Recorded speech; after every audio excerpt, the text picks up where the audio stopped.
ભારતે 3 મેચની ઓડીઆઈ સિરીઝમાં પ્રથમ મેચ નાગપુરમાં રમાઈ હતી અને આ પ્રથમ મેચમાં ભારતે ઇંગ્લેન્ડને 4 વિકેટે હરાવીને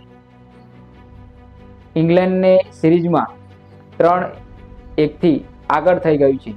જી હા મિત્રો, નાગપુરમાં રમાયેલી 3 મેચની ઓડીઆઈ સિરીઝમાં પહેલી મેચ નાગપુરમાં રમાઈ હતી અને આ મેચમાં શુભમન ગિલ, શ્રેયસ અય્યર અને આપના બાપુ એટલે કે રવિન્દ્ર જાડેજા અને અક્ષર પટેલ આગળ અંગ્રેજોની ટીમ ઢેર થઈ ગઈ અને 3 મેચની ઓડીઆઈ સિરીઝમાં આ મેચ ભારતે આસાનીથી જીતી લીધી.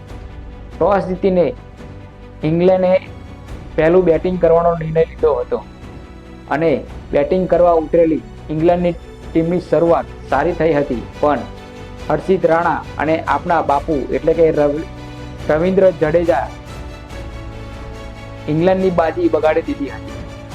ભારતને ઇંગ્લેન્ડની પહેલી વિકેટ તો રન આઉટથી મળી હતી, પણ આ પછી ભારતના બોલરો ઇંગ્લેન્ડ પર હાવી જોવા મળ્યા. મોહમ્મદ શમીની વાત કરીએ તો મોહમ્મદ શમી ઘણા સમય પછી ઇન્જરીથી ભારતીય ટીમમાં વાપસી કરી છે. તેમણે પણ સારી બોલિંગ કરી. આ મેચમાં તેમને 1 વિકેટ મળી હતી. કુલદીપ યાદવને 1 વિકેટ મળી હતી. અક્ષર પટેલને 1 વિકેટ મળી હતી. હર્ષિત રાણાને જોરદાર બોલિંગ કરી 3 વિકેટ મળી હતી તેમને પણ. અને આપણા બાપુ એટલે કે રવિન્દ્ર જાડેજાએ જોરદાર બોલિંગ કરતા જોવા મળ્યા આ મેચમાં અને તેમને 3 વિકેટ મળી હતી અને ઇંગ્લેન્ડનો મોટો સ્કોર થતાં રોક્યો હતો. અને ઇંગ્લેન્ડનો સ્કોર 48 ઓવરમાં 248 સુધી પહોંચ્યો હતો અને આખી ટીમ ઇંગ્લેન્ડની ઓલ આઉટ થઈ ગઈ હતી. અને હવે વારો હતો ભારતના બેટ્સમેનોનો.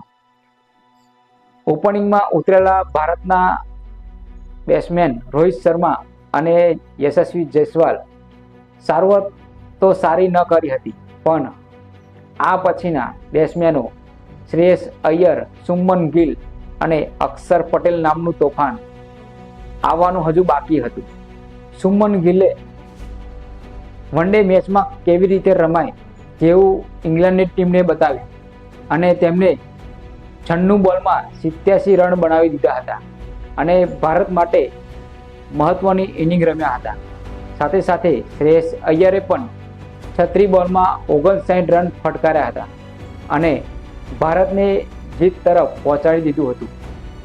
અને અક્ષર પટેલે પણ સાબિત કર્યું કે ભારતના ઓલરાઉન્ડરમાં ના લિસ્ટમાં મારું પણ નામ આવે છે. તેમણે પણ 47 બોલમાં 52 રનની જોરદાર ઇનિંગ રમ્યા અને ભારત આ મેચમાં માત્ર 38 ઓવરમાં આ મેચ જીતી ગયું અને 3 મેચની ઓડીઆઈ સિરીઝમાં 2-0થી આગળ થઈ ગયું છે. અને આ મેચના હીરો રહ્યા એટલે કે man of the match Shubman ગિલને આપવામાં આવી હતી.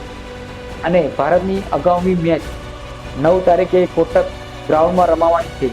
તો શું ભારત આ મેચમાં પણ પોતાનો ડંકો વગાડશે એટલે કે ઇંગ્લેન્ડને હરાવીને સિરીઝ પર કબજો કરી લેશે? કમેન્ટમાં તમે જરૂરથી લખજો. અને મારી વિડીયો તમે યુટ્યુબમાં જોતા હોય તો સબસ્ક્રાઈબ કરવાનું ભૂલતા નહીં અને મારી વિડીયો ફેસબુકમાં જોતા હોય તો ફોલો જરૂર કરજો. તો મળીએ મારી આવતી વિડીયોમાં. ત્યાં સુધી જય હિન્દ, જય ભારત.